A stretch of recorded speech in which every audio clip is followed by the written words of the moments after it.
दोस्तों नमस्कार। स्मृति ईरानी को अभी आप भूले नहीं होंगे और भूल भी कैसे सकते हैं। राजनीति में राहुल गांधी को हराने वाली स्मृति ईरानी कभी अपने आप को मोदी के समकक्ष मानने लगी थी। वजन भी बहुत बढ़ गया था, सिर्फ शरीर का नहीं, राजनीति में भी। वो स्मृति ईरानी जिनके तूतू बोलते थे, 2014 में वो इलेक्शन हारी, फिर भी MHRD हुई, एजुकेशन मिनिस्टर बनी। लेकिन 2019 में तो उन्होंने राहुल गांधी को हरा दिया अमेठी से, और हराने का बड़ा इनाम तो नहीं मिला, लेकिन मंत्री पद तो मिला। 2024 तक आते आते स्मृति ईरानी ज्यादा ही उछलने लगी थी, और उस उछलने के क्रम में उन्होंने किस किस पर वार नहीं किया, मायावती से लेकर के और सोनिया गांधी तक। मैं तो बहुत वरिष्ठ लोगों के नाम ले रहा हूं। राहुल गांधी को तो पानी पी पी करके कोसा उन्होंने। राहुल गांधी तो उनके लिए जैसे कोई अदना सा बच्चा है, कुछ भी बोलते रहिए।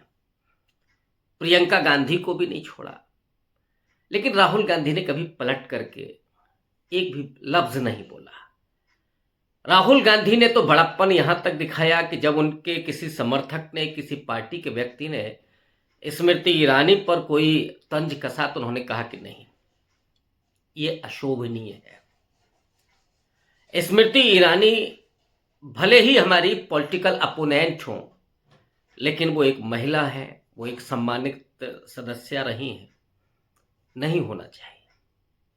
एक ये राहुल गांधी है। स्मृति ईरानी का दर्द कम नहीं हुआ। राहुल गांधी ने जो किया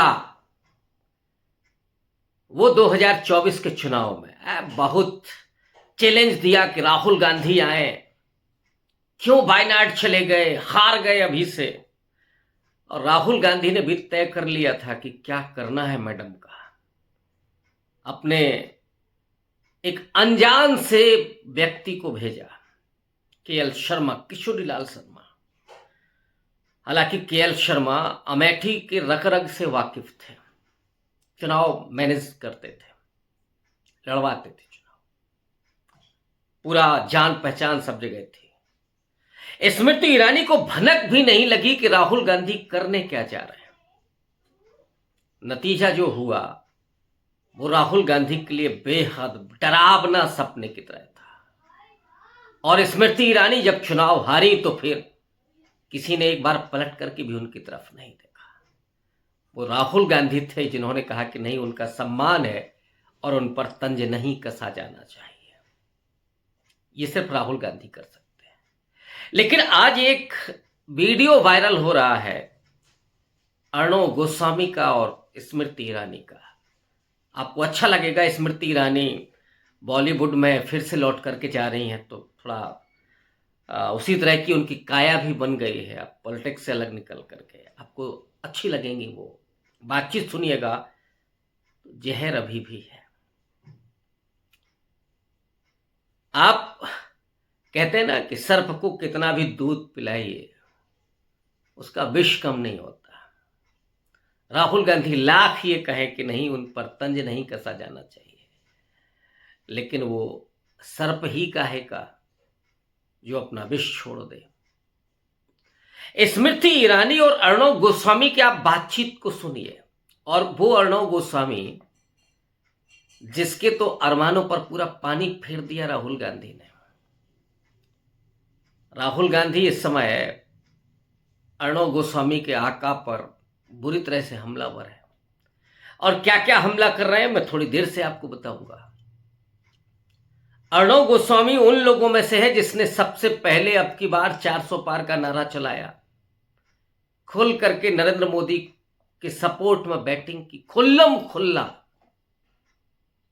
और वो अर्णव गोस्वामी जो गांधी परिवार को वो रत्ती भर नहीं समझता, गांधी परिवार को, महात्मा गांधी को, नेहरू को, उसका बस चले तो वो डॉक्टर अंबेडकर को भी अपशब्द बोलने लगे, लेकिन वो जानता है कि क्या हश्र होगा महाराष्ट्र में, इसलिए वो नहीं बोलता।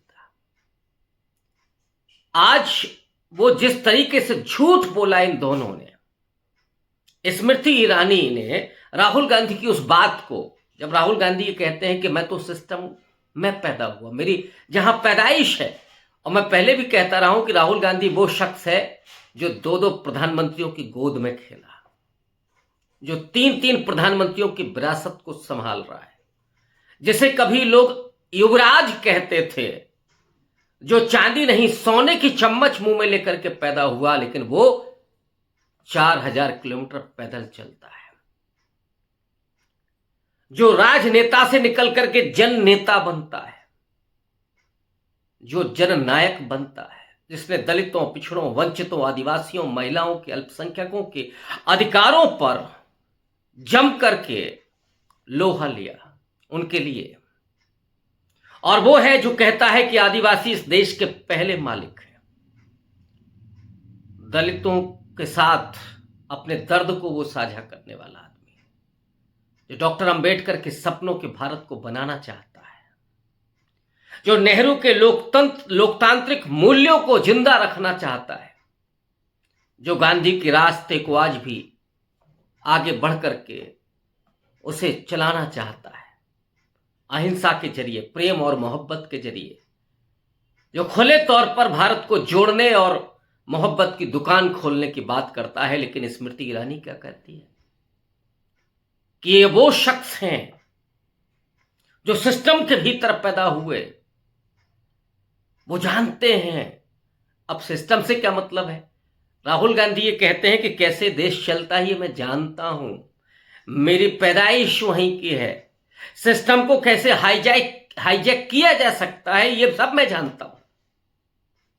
लेकिन कभी गांधी परिवार ने, अगर आप उस आपातकाल को छोड़ दें, और आपातकाल के भी अपने अलग व्याख्याएं हैं, कभी उस पर बात करेंगे, लेकिन एक जो दामन पर दाग है कांग्रेस पार्टी के, गांधी परिवार के, जिसके बारे में कई बार माफी मांगी कांग्रेस पार्टी ने, लेकिन कभी भी उस सिस्टम को हाईजैक नहीं किया, डेमोक्रेटिक तरीके से बदलाव किए, चाहे संविधान में बदलाव हो, माने संशोधन हो, या सरकार चलाने में नीतियों में परिवर्तन हो, लोकतांत्रिक तरीके से विपक्ष को सुना जाता था, मीडिया को फ्रीडम थी, जुडिशरी पर कोई पहरा नहीं था, संवैधानिक संस्थाओं पर पिट्ठू नहीं बिठाए जाते थे, आरबीआई से लेकर के, और आपको याद होगा कैग, चुनाव आयुक्त, ये कभी पिट्ठू नहीं बिठाए जाते थे।